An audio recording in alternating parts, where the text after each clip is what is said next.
ਦੇ ਨਾਲ ਇਤਫਾਕ ਕਰ ਸਕਦੇ ਹਾਂ ਕਿ ਜਿਹੜਾ ਕਬੂਤਰ ਨੋਕੀਲਾ ਹੈਗਾ, ਜਿਹਦਾ ਪਰ ਨਕੀਲਾ ਨਕੀਲਾ ਹੈ ਦੋਸਤੋ, ਇਹ ਵੇਖੋ ਬਿਲਕੁਲ ਠੀਕ ਹੈ, ਇਹ ਬਿਲਕੁਲ ਨੋਕ ਨੇ, ਇਹ ਨਕੀਲਾ ਪਰ ਹੈਗਾ ਨਾ, ਇਹ ਕਬੂਤਰ ਉਸਤਾਦ ਜੀ ਗਹਿਰਾਈ ਕਰੇਗਾ, ਬੁਲੰਦੀ ਫੜੇਗਾ, ਬੁਲੰਦੀ ਫੜੇਗਾ ਤੇ ਉੱਤੇ ਜਾ ਕੇ ਇਹ ਕਬੂਤਰ ਲਾਮ ਵੀ ਕਰੇਗਾ। ਠੀਕ ਹੈ, ਤੇ ਇੱਕ ਮੱਗਰ ਕਬੂਤਰਾਂ ਦੇ ਵਿੱਚੋਂ ਇਹ ਕਬੂਤਰ ਨੇ, ਠੀਕ ਹੋ ਗਿਆ ਮੱਗਰ ਕਬੂਤਰ ਲਾਮ ਕਰਦਾ, ਇਹਦਾ ਮਤਲਬ ਹੈ ਕਿ ਪਰ ਚੋਂ ਵੀ ਨਸਲ ਪਤਾ ਚੱਲ ਸਕਦੀ ਹੈ। ਉਹ ਸਹੀ ਕਹਿ ਰਿਹਾ, ਮਤਲਬ ਉਹ ਸਹੀ ਕਹਿ ਰਿਹਾ ਬੰਦਾ, ਠੀਕ ਕਹਿ ਰਿਹਾ, ਕਿਉਂਕਿ ਜਿਹੜੀ ਕਬੂਤਰ ਦੇ ਪਰ ਦੀ ਬਣਾਵਟ ਹੈ ਨਾ, ਉਹ ਦੱਸਦੀ ਹੈ, ਬਿਲਕੁਲ ਦੱਸਦੀ। ਸਿਆਲਕੋਟੀ ਕਬੂਤਰ ਨੇ, ਉਹਨਾਂ ਦੇ ਵਿੱਚ ਕੁਝ ਕਬੂਤਰ ਨੇ ਜਿਹੜੇ ਬਹੁਤ ਜ਼ਿਆਦਾ ਗਹਿਰਾਈ ਕਰਦੇ ਨੇ, ਲੇਕਿਨ ਉਹਨਾਂ ਦਾ weight ਐਸਾ ਹੁੰਦਾ ਹੈ ਕਿ ਕਬੂਤਰ ਜ਼ਿਆਦਾ ਸਾਹਮਣੇ ਫਿਰ ਕੇ ਫਿਰ ਬਾਅਦ ਚੋਂ ਬੁਲੰਦੀ ਫੜਦੇ। ਉਹਨਾਂ ਦੇ ਵਿੱਚ ਜਦੋਂ ਕਬੂਤਰ ਮਿਲਾਵਟ ਕੀਤੀ ਜਾਂਦੇ ਨੇ ਨਾ, ਤੇ ਫਿਰ ਉਹ ਕਬੂਤਰਾਂ ਦੀ ਗਹਿਰਾਈ 'ਚ ਜ਼ਿਆਦਾ ਕੰਮ ਕਰਦੇ। ਠੀਕ ਹੋ ਗਿਆ ਉਸਤਾਦ ਜੀ। ਇਹਦੇ ਵਿੱਚ ਪਲਕ ਦਾ ਕਿੰਨਾ ਕੁ ਕਿਰਦਾਰ ਹੈ ਕਬੂਤਰਬਾਜ਼ੀ ਦੇ ਵਿੱਚ? ਜੀ ਕਬੂਤਰ ਦੇ ਪਲਕ ਦਾ ਕਾਫੀ ਜ਼ਿਆਦਾ ਕਿਰਦਾਰ ਹੈ।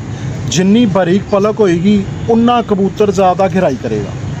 ਜਿੰਨੀ ਨਿਫਾਸਤ ਨੈਣ ਨਕਸ਼ ਨਹੀਂ ਹੁੰਦੇ, ਜਿਵੇਂ ਉਸਤਾਦ ਜੀ ਮੈਂ ਤੁਹਾਨੂੰ ਇੱਕ ਗੱਲ ਸਮਝਾਣਾ, ਮੇਰੀ ਗੱਲ ਸੁਣਨਾ ਗੌਰ ਨਾਲ ਜੀ। ਇੱਕ ਬੰਦਾ ਹੈ, ਠੀਕ ਹੈ, ਉਹਨੇ ਰਿਸ਼ਤਾ ਕਰਨਾ ਹੈ, ਹਾਂਜੀ, ਜਾਂ ਆਪਣੇ ਗੁਲਫਾਮ ਭਾਈ ਆਓ ਨਾ, ਤੁਸੀਂ ਵੀ ਆਓ ਇੱਧਰ, ਆਓ ਤੇ ਸਹੀ ਯਾਰ, ਆਓ, ਅੱਜ ਬੜੀ ਪਿਆਰੀਆਂ ਗੱਲਾਂ ਉਸਤਾਦ ਕਾਬੂ ਆਇਆ। ਬੰਦਾ ਰਿਸ਼ਤਾ ਕਰਨਾ ਹੈ ਤੇ ਬੰਦਾ ਜਾਂਦਾ ਹੈ, ਜਾ ਕੇ ਜਦੋਂ ਬੈਠਦਾ ਹੈ ਤੇ ਕਿਸੇ ਦਾ ਰਿਸ਼ਤਾ ਵੇਖਣ ਜਾਂਦਾ ਤੇ ਉਹ ਮੁੰਡੇ ਦੇ ਵਿੱਚ ਕੀ ਚੀਜ਼ਾਂ ਵੇਖਦਾ?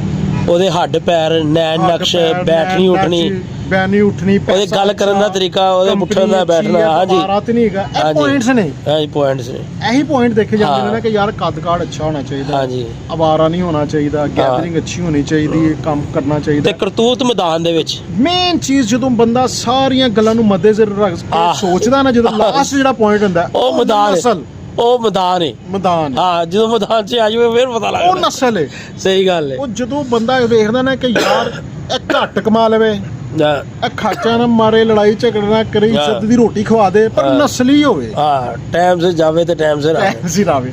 ਤੇ ਗੱਲ ਕਹਿਣ ਦਾ ਮਕਸਦ ਹੈਗਾ ਕਿ ਨਸਲ ਬਹੁਤ ਜ਼ਿਆਦਾ ਡਿਪੈਂਡ ਕਰਦੀ ਹੈ। ਨਸਲ ਇੱਕ ਜਿਹੜੀ ਹੈ ਨਾ, ਉਹ ਕਬੂਤਰਬਾਜ਼ੀ ਦੇ ਵਿੱਚ ਬੜਾ ਵੱਡਾ ਕਿਰਦਾਰ ਹੈਗਾ। ਹਾਂਜੀ, ਨਸਲ ਤੋਂ ਬਗੈਰ ਕਬੂਤਰਬਾਜ਼ੀ ਨਹੀਂ ਹੈਗੀ। ਬਲੱਡ ਲਾਈਨ ਜਿਹੜੀ ਹੈ ਨਾ, ਉਹ ਕਬੂਤਰ ਦੇ ਵਿੱਚ ਹੋਣਾ ਬਹੁਤ ਜ਼ਰੂਰੀ। ਅੱਛਾ, ਕਬੂਤਰ ਮੁਹਤਾਜ ਨਹੀਂ ਹੈਗਾ ਨਰ ਮਾਦੀ ਦਾ, ਬਿਲਕੁਲ, ਦੋਨੋਂ ਚ ਜੋ ਵੀ ਚੰਗਾ ਹੈਗਾ ਨਾ, ਉਹ ਮੁਹਤਾਜ ਨਹੀਂ ਹੈਗਾ। ਤੁਸੀਂ ਜ਼ਾਹਿਰੀ ਗੱਲ ਹੈ, ਉਹ ਮੁਹਤਾਜੀ ਹੈ ਹੀ ਨਹੀਂ, ਹੈਗਾ ਹੀ ਨਸਲੀ। ਹੁਣ ਇਹ ਦੇਖੋ, ਇਹ ਕਬੂਤਰ ਹੱਥ 'ਚ ਆਇਆ ਨਾ, ਇਹ ਕਬੂਤਰ ਉਸਤਾਦ ਜੀ ਇਸ ਤਰ੍ਹਾਂ ਲੱਗ ਰਿਹਾ ਜਿਵੇਂ ਮੈਂ ਕੋਈ ਚੀਜ਼ ਨਹੀਂ ਫੜੀ ਹੋਈ।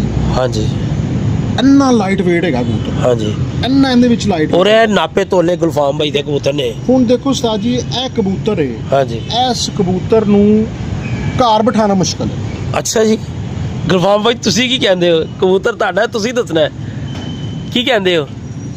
ਹਾਂਜੀ, ਸਹੀ ਕਹਿ ਰਹੇ ਨੇ, ਕੀ ਬਾਤ ਹੈ ਉਸਤਾਦ ਜੀ। ਕਿਉਂ ਇਸ